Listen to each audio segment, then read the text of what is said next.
Comment Mélanie est sortie de ses angoisses et de son anxiété chronique? Tout simplement en appliquant la marche énergétique. Pourquoi? Parce qu'en fait, dans la marche énergétique, il y a quelque chose qui est assez important et central, c'est la respiration.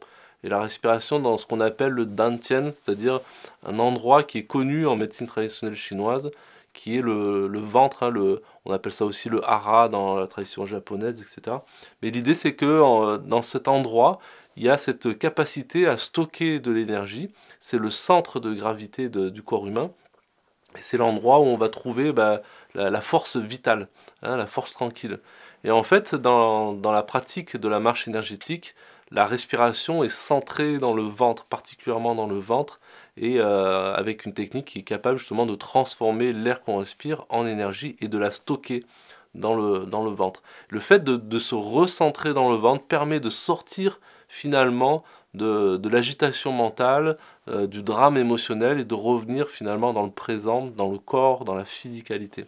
Et c'est souvent un petit peu ça, c'est-à-dire que des fois, il y a des personnes qui vivent à partir d'un niveau, c'est-à-dire à partir du mental. Ils vivent à partir du mental, il y en a qui vivent à partir des émotions, et il y en a qui vivent à partir du corps.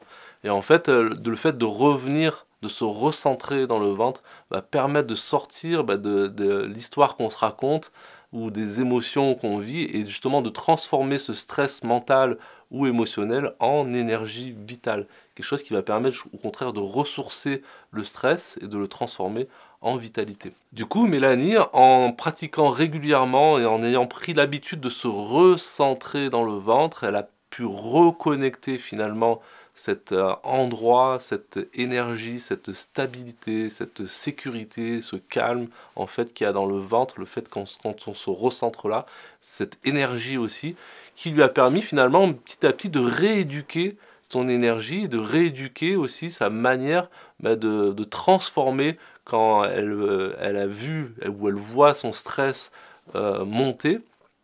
Eh ben, elle sait un endroit, elle connaît un endroit, elle connaît un chemin, elle connaît une pratique, une respiration qui lui permet de revenir à elle, de revenir dans le calme, l'énergie. Et ça a fait vraiment toute la différence. En fait, c'est vraiment une rééducation de son énergie.